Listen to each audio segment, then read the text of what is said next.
welcome back to my studio, and a very warm welcome if it's your first time here. Thank you so much for your thumbs ups and your comments and your subscriptions. It's a joy to have you here. The reason I'm doing this is because of you, okay? Just, take the blame where blame is due.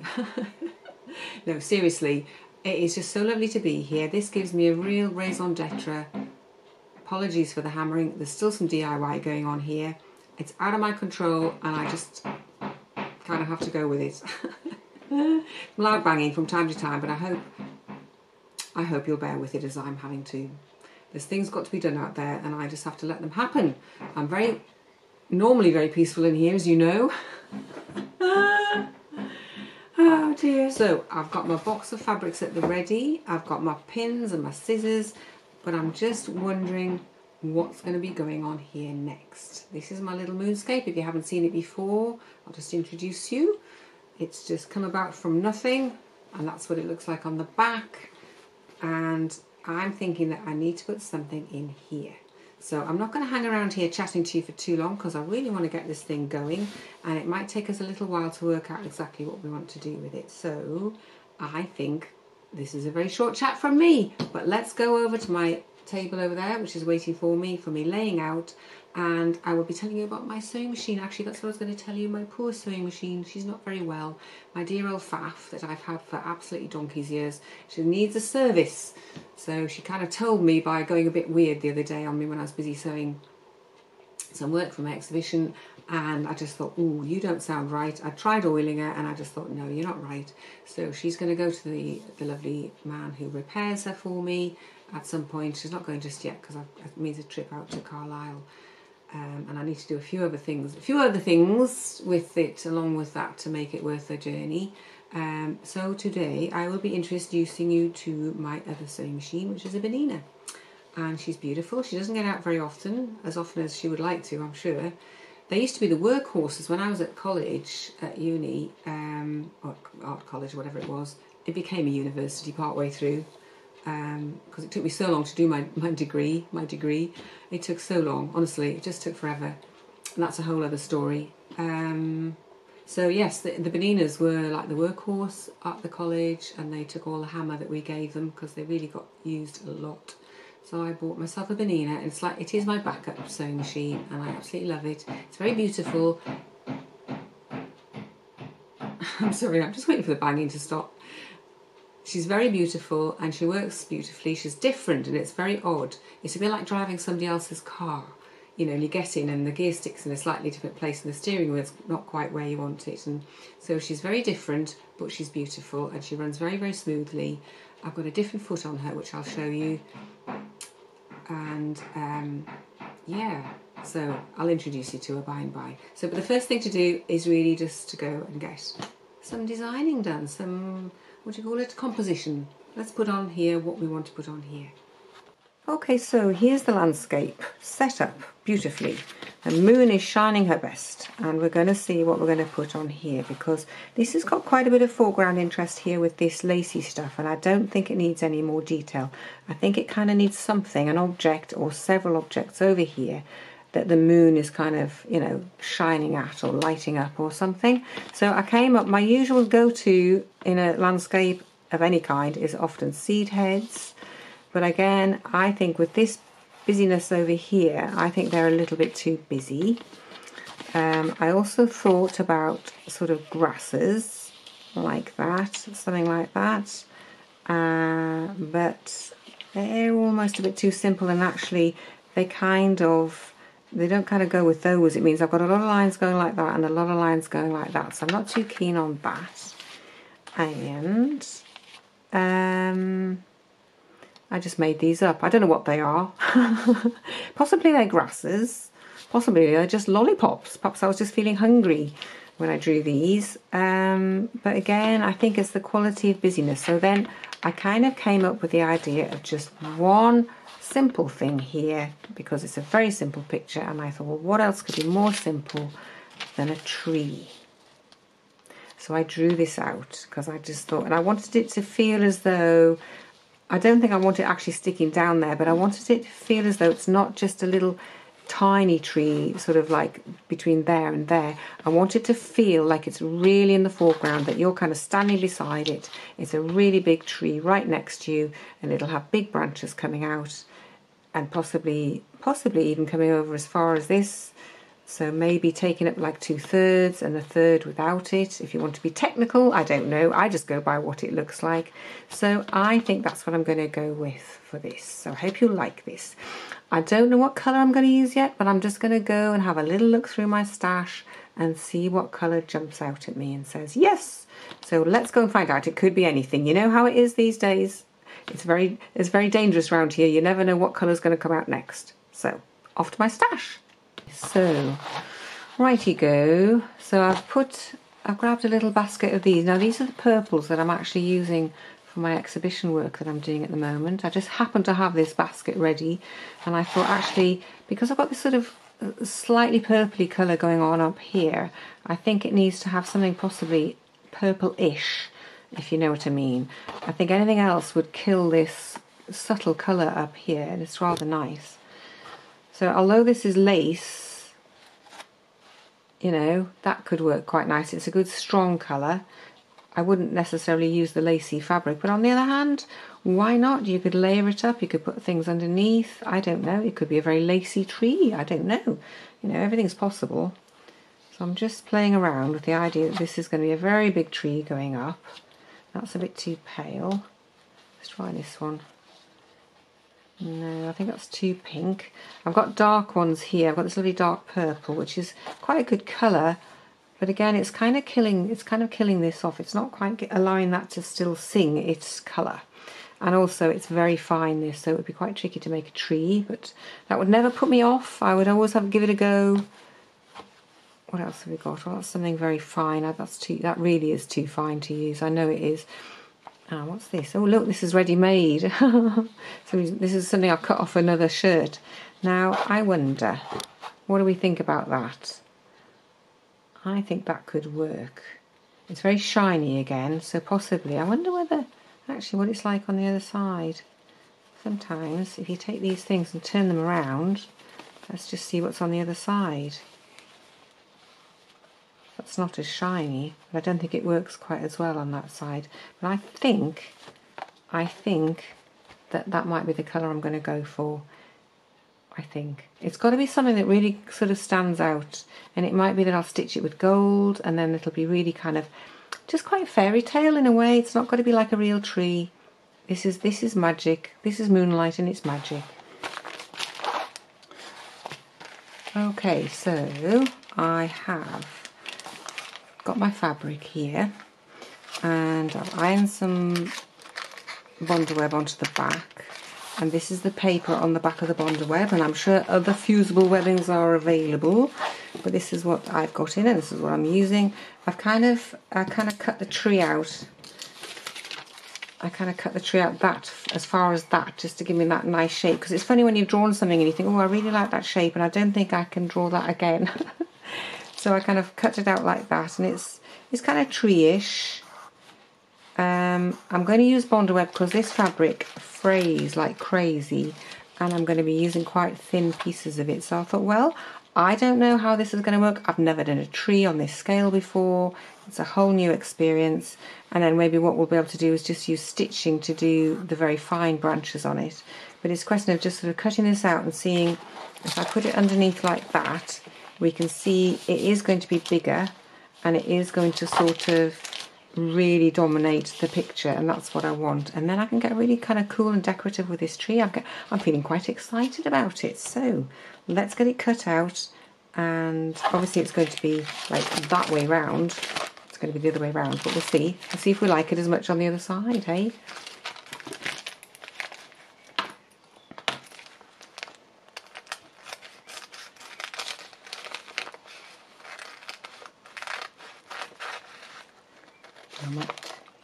Let's just see.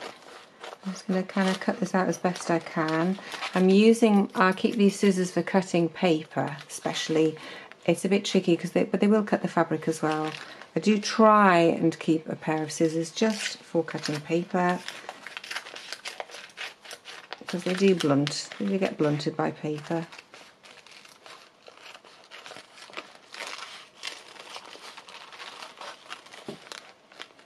So I'm going to keep going with this. I'll cut it out and I'll show you it when it's done, because I think that's a little bit fiddly for me to try and do in front of you, if you don't mind.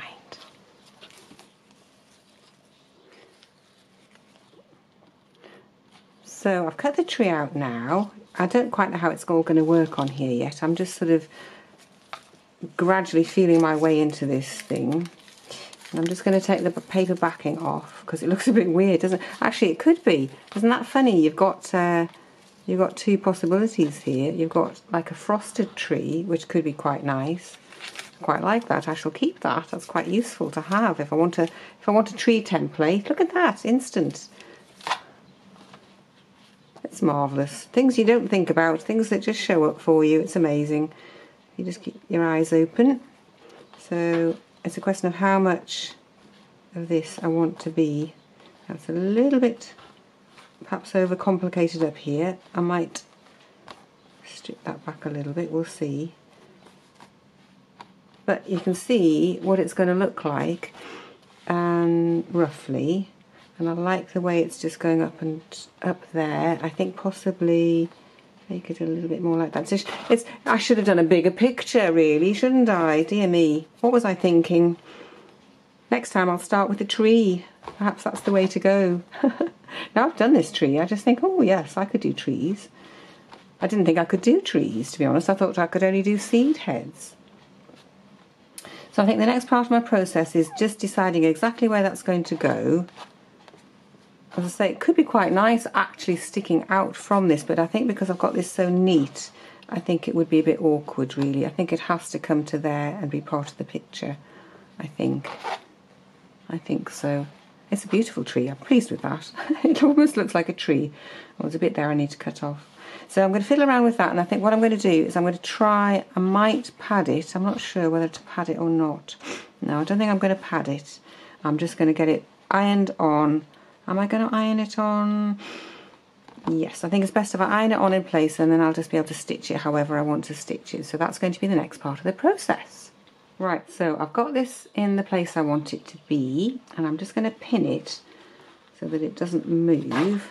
Let's stick a pin in there, then I know that's going to be there. Now, you might look and say, where's all of that tree gone that was up there? There was a lot more tree. And I decided that I really liked that shape and I didn't really want to lose it up there. So I've actually cut, and in fact I might cut this one back a bit as well. And I've cut out the branch and I've moved things around. So I'm putting that one over there.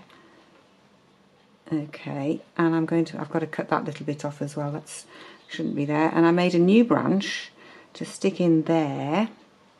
Okay, so that I'm keeping, what I need is just to put something over the top of this. There we go, knock that back a bit. So that I'm keeping this sense of the tree going up beyond here, but I've also kept the tree more within where I want it to be. So it's kind of chopped off at the top, but I've moved the branches down, and that works. And I'm going to stick them in, match them up with the main trunk, but by the time I've stitched over the top of it, I think it'll be fine. So I'm going to do that next. So here we are with my lovely Bonina. She's got a very small foot on, okay, compared to my Faff, which has quite a big plastic foot on. So there's a little bit different using this foot. I have to kind of get used to that, and obviously, as I said, she sounds different, but she runs beautifully and she's a lovely machine. I'm very pleased to have her. Now what I was thinking was, I've got these ironed down, but they haven't quite completely stuck as well as I would like.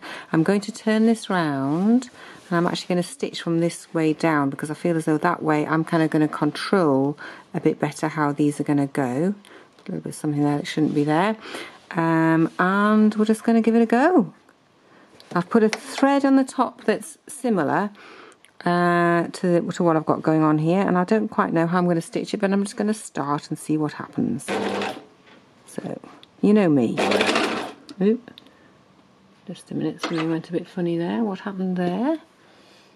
Just a minute. Let's just try that again. Okay, are we good?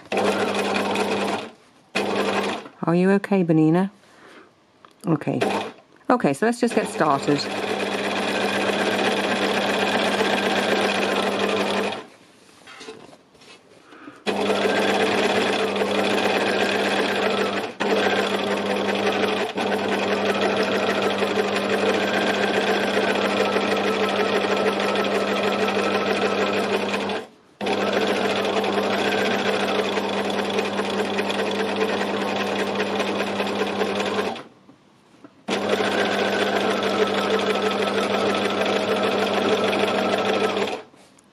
is the beauty of free machining, isn't it? You know, being able to do this. You couldn't do this with just your normal foot on and doing it in the normal way. Free machine embroidery, it's the way to go.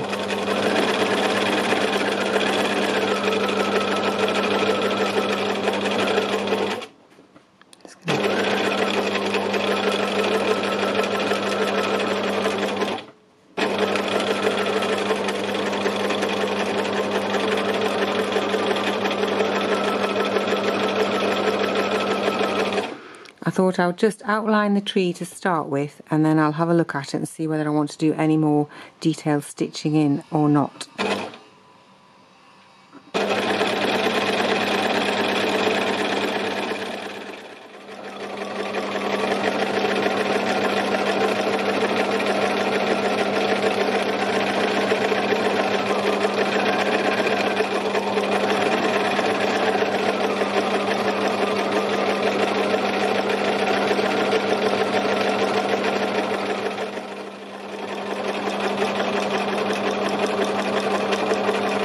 You can see this is a slow job.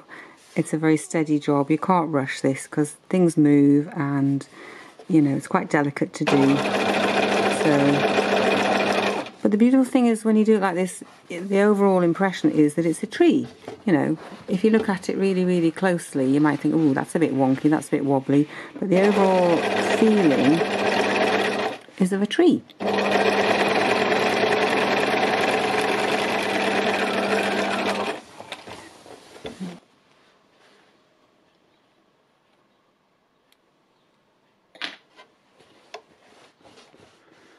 Right, let's go and have a look at it. So here we are. This little piece, I think, is finished. It's been the simplest little thing I've ever made, I think, honestly. It's just flowed. It's just been beautiful to do. I've so enjoyed the process. And all along the way, I've just been asking what to do next, and the next thing comes. And you know, even my coggly bit up here, which was a bit ruckled, which I wasn't keen on, I'll be honest, because it's got the tree over the top, it now just has this lovely feeling that it is fabric. You know, it's not a painting, it's never going to be flat. And that's the joy for me of using textiles and fabric and stitch, is it has this ability to move and change. And I feel this is very much, I can't really get it to, I don't know if I can get it to do this, but look at the light. I think the whole thing has become this beautiful reflective thing, and depending on where you are when you're looking at it, as you move around the picture looking at it, you just get different aspects of light reflecting back to you, and I just think it's all about the light. I think that's what my work is about now, actually. It's all about the light. It's letting what wants to come through, letting the process take me on this beautiful journey. And I'm so glad that you could come on it with me too. I hope you've enjoyed it. I hope you like the tree. And even if you don't like the tree, I do. And maybe you would have done something different, and that's absolutely fine. We're all here to express ourselves and our own creativity. But if anything I do just sparks something in you that gets you going, it's just lovely. People leave me comments saying what they're getting up to, and it's just a delight. So I think this one is well and truly done. I've got to work out how I'm going to glue it onto the board next. It's quite sort of soft, and I don't want to make it all completely flat because I can't.